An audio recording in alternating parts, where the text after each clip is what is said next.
Election commission ने अचानक से विशेष गहन पुनरीक्षण की घोषणा की है। इसका ये मतलब है कि अभी जो पब्लिश हुआ था वोटर लिस्ट फरवरी माह में, जो फ्रेश घटाव जुड़ाव के बाद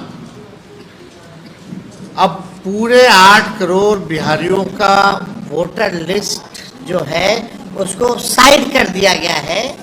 अब नए सिरे से जो है वोटर्स बनाए जाएंगे।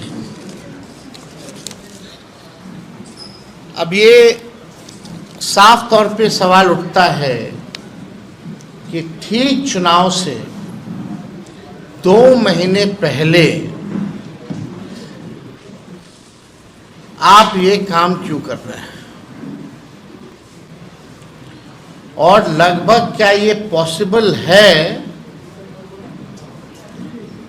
कि 8 करोड़ लोगों का 25 दिन के अंदर आप वोटर्स बना लें, डोर टू डोर जाएं,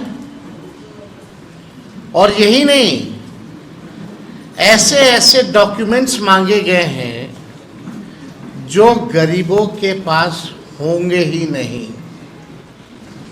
अभी हम काफ़ी डिटेल में एक एक करके है अपनी बात को हम रखेंगे, और सवाल जो है हम लोग इलेक्शन कमीशन से पूछना चाहते हैं, और आने वाले समय में हम लोगों का एक डेलीगेशन भी जो है इलेक्शन कमीशन जाएगा।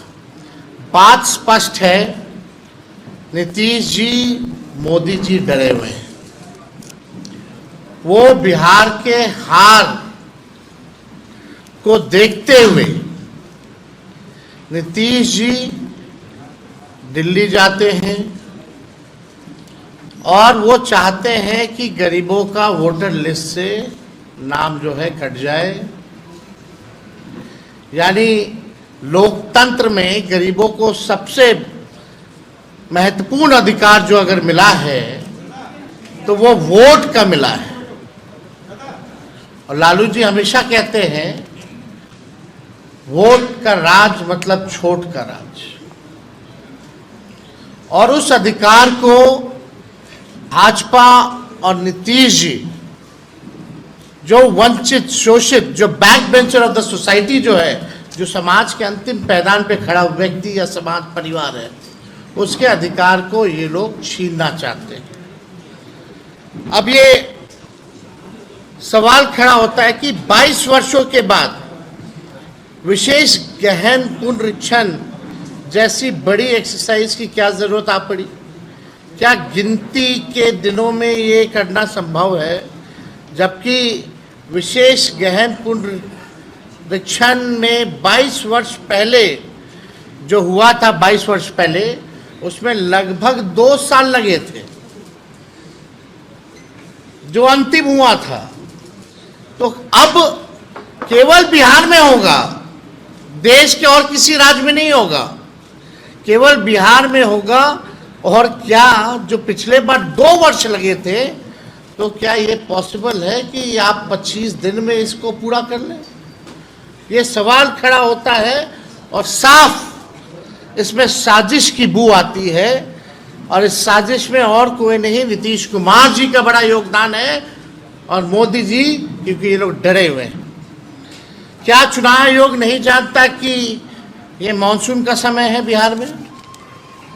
हाँ बताइए, बिहार का कुल 73% इलाका जो है बाढ़ से हम लोग परेशान रहते हैं, यानी क्षेत्र प्रभावित रहता है। 73%। सवाल उठेगा कि लोग अपना जान माल बचाएगा कि चुनाव आयोग को कागज ढूंढ ढूंढ करके लोग देगा? ये सवाल पैदा होता है। कई नदियां में पानी जो है बहुत तेजी से बढ़ रहा है, कई जगह अलर्ट किया गया है, और इस मानसून के समय क्या लोगों के पास इतना समय है कि चुनाव आयोग को अपना कागज देगा? तीसरा बहुत महत्वपूर्ण बात है, लगभग आज से ये कार्य जो है शुरू कर दिया गया है। 90% से अधिक डीईओ ईआरओ हैं, उनके पास 2003 का मतदाता सूची भी उपलब्ध नहीं होगा, जिसके आधार पर वो ये कार्य करेंगे। यानी अभी तक उन लोगों को वो मतदाता सूची जो है उपलब्ध भी नहीं कराया गया है और काम जो है शुरू करा दिया गया है। मैं दावे के साथ कहता हूं और कह रहा हूं कि इन लोगों को कोई उपलब्ध मतदाता सूची नहीं कराई गई है। संविधान और लोकतंत्र विरोधी भाजपा और उसकी सहयोगी दल जनता दल यूनाइटेड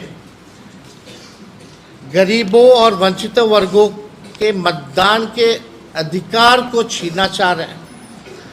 पहले उनका मतदाता सूची से नाम काटेंगे, पहचान पत्र नहीं होगा, फिर गरीबों का राशन बंद करेंगे, पेंशन बंद करेंगे, अनुसूचित जाति जनजाति और पिछड़े वर्गों की छात्रवृत्ति बंद करने का इनका पूरा एजेंडा है।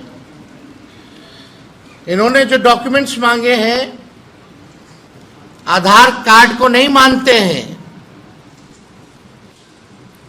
मनरेगा कार्ड को नहीं मानते हैं, ये लोग इसको वैध नहीं मान रहे। बिहार में हम दावे के साथ कह सकते हैं सबके पास आधार कार्ड भी नहीं बना होगा, गरीबों के पास आधार कार्ड भी नहीं बना होगा, लेकिन ये आधार कार्ड को भी नहीं मान रहे हैं। अब इसमें कौन कौन सा डॉक्यूमेंट लगेगा हम आपको बताएंगे,